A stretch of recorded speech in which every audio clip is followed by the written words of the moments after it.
Wow. Okay. So type 1 diabetic, diagnosed when I was 11.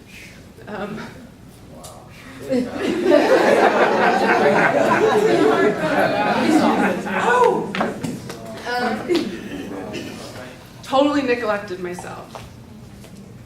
Hated that I was diabetic.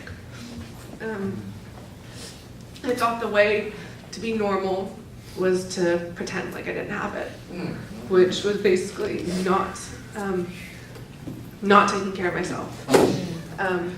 I got really sick, in and out of the hospital for a couple years, but just pretended like it was, it's normal diabetes stuff, it's not because anything I'm doing, which was a lie. And then I started dating an amazing man, who is now my husband.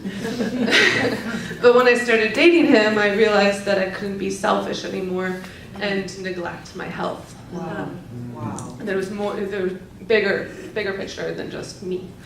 And also I realized that normal was not my normal. Me being normal, meaning not taking care of my diabetes, was actually me being completely the opposite.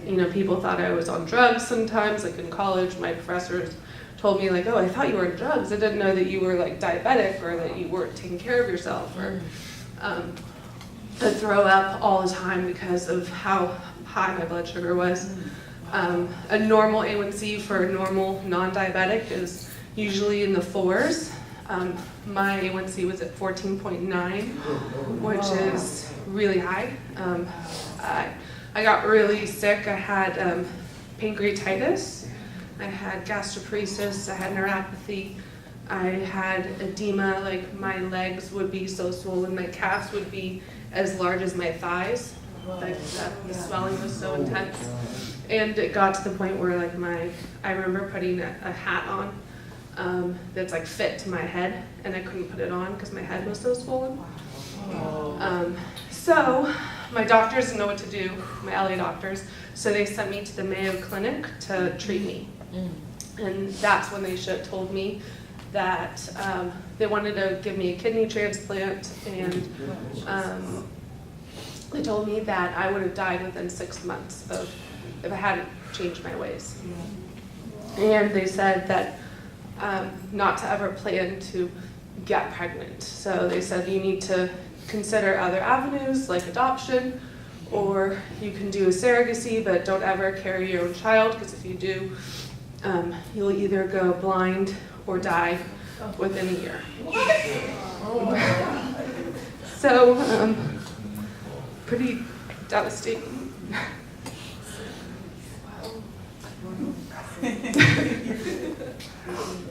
And all I wanted since I was a little girl was to be a mom. I had like little dolls since I was little, and anyways, I started like babysitting when I was like 8. So it was a long journey. I accepted it. I just, accepted that was the journey that was going to be my life. The trials or challenges that were in my life, because every person has their own challenges. Life isn't a cakewalk. It's everyone has things to make them stronger, and so I figured this is my strength builder. Wow. And my husband and I looked into surrogacy. My sister and Grant were kind enough to offer to be our surrogates, which was a huge blessing because it was really expensive as it was just to have her be our surrogate, which a surrogate basically means it would be our baby. So my egg, my husband's sperm makes an embryo. That embryo would go to my sister, and she would carry our baby. And then when we were actually finally financially ready to start a family, then we found out that my sister was pregnant with Joshua. Wow. So that kind of put a little wrench into the plan. No room in this seat. I was pretty, to be honest, I was pretty devastated, but Wow. but I just knew deep down in my heart that I was going to be a mom. That was never a question in my heart. It was just, I didn't know how. How is it possible? I don't see how it's possible.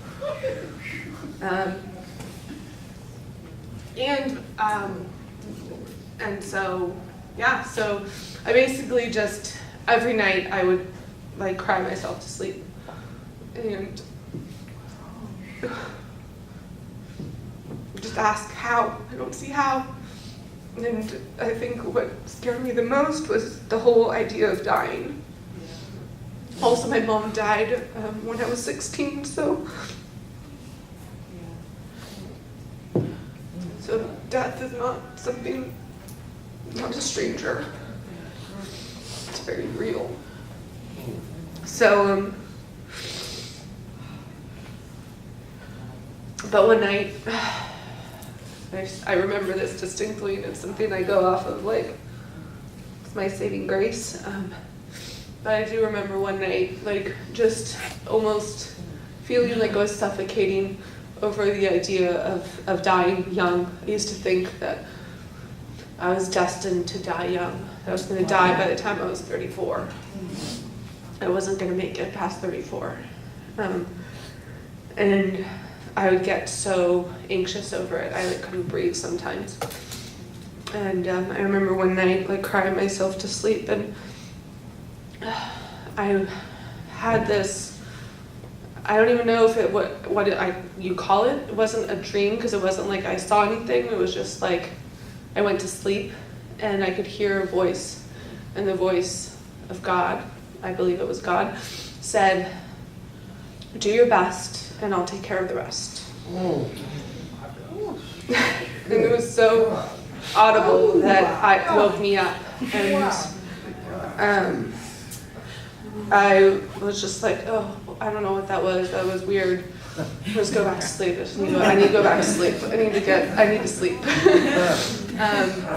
So I go back to sleep, and then same thing again. Like, just do your best, and I'll take care of the rest. All I ask is that you do your best. And I woke up again from that, and I was like, what was that? Like, God, like, are you trying to talk to me? Is that you? So I went back to sleep again, and again he said, I need you to do your best. All I ask is you do your best, and let the rest up to me. You know, like, if your blood sugars are high, just do your best to take care of it, and I will protect your organs. Like, I will protect you, but all I ask is that you just give your all for me and for this. You know, don't expect me to do everything. You need to like meet me. So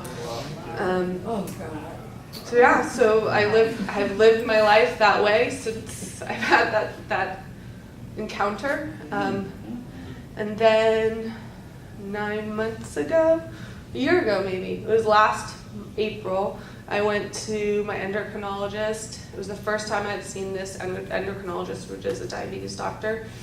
And I just talked to her about like my past and all the things I've gone through, and you know, the pancreatitis, the gastroparesis, the neuropathy, the swelling, and she was like, well, do you still have all that? Like, is that still a problem? And the kidney disease, because I had, you know, the beginning of the kidney disease 7 years ago. And I was like, I don't think so. And she's like, okay, well, let's run some tests and just see where things are. And she ran tests, and my cardiologist said I have the heart of an athlete. Wow. My kidney doctor said that there's no signs of kidney damage or even that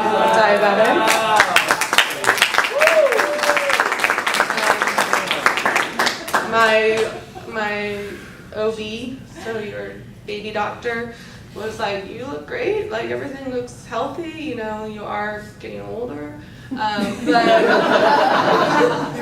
talking about, older. So you might want to consider sooner. And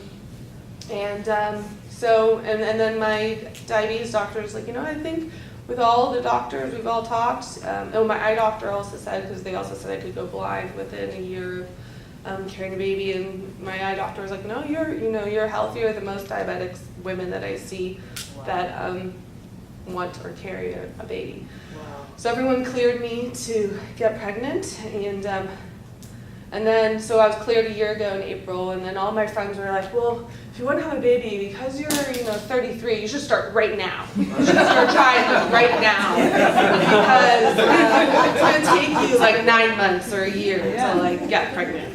And I was like, I totally hear you, but I really, this is the controlling in me, I really want a September baby. By the start of April, you're going to have a baby that's in like January, and there's no way. Yeah. I'm having a January baby. I'm born in January, my niece is the day after. My 3 other godchildren are like 3 days from that, and I'm like, there was too many birthdays in January, right?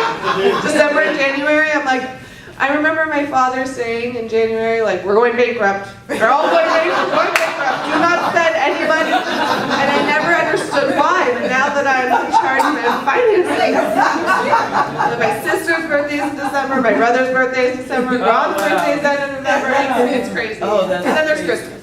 So I was like, I'm not doing that to my family, to my child. We're doing September. Plus, I love Virgos, so. So I was like, no, we're getting pregnant in December, and that's that, and it's gonna happen in December. And my husband actually was pretty like stern on it too. So the times that I wavered, and I was like, maybe we should start now. He's like, nope, December is when we're starting. So December came. And we got pregnant on, the first month trying. Wow.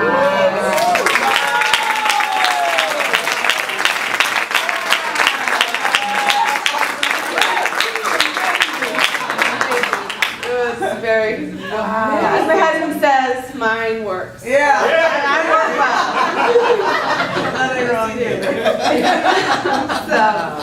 So since I've been pregnant, I've had physically the easiest pregnancy ever. Wow. I wouldn't even know that I'm pregnant. No morning sickness. I know Wow. I'm not tired. My appetite is the same, although I keep growing. And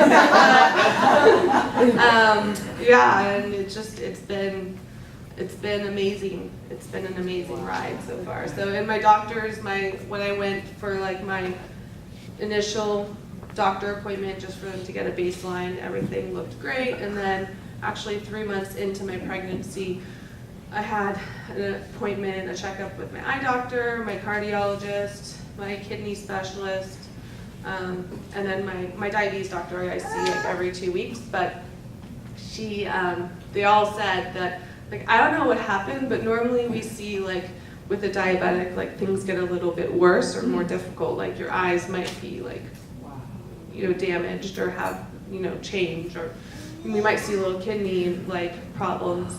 But actually, your numbers are better than they were like 2 months ago.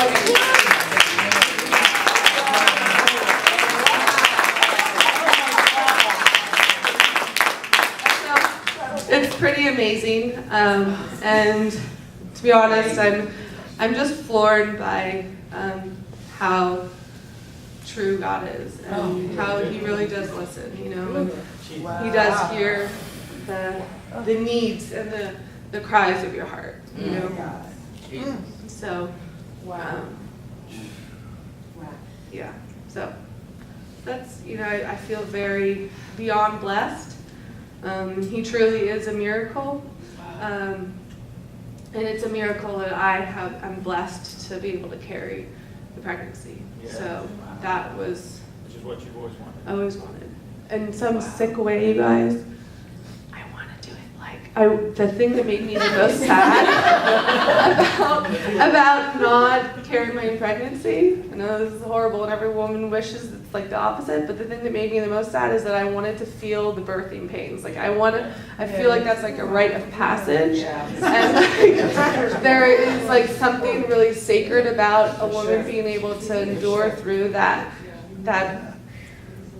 pain. And I wanted that. and I didn't want it to be taken from me. And I want to be able to like talk to him and you know, like he's already there, like his soul is already in me. Like when I talk to him, he like if I haven't felt him like kick and I'm like, hey, what's going on? Like, how's it going? And I'm like, okay, you're there. So it's crazy.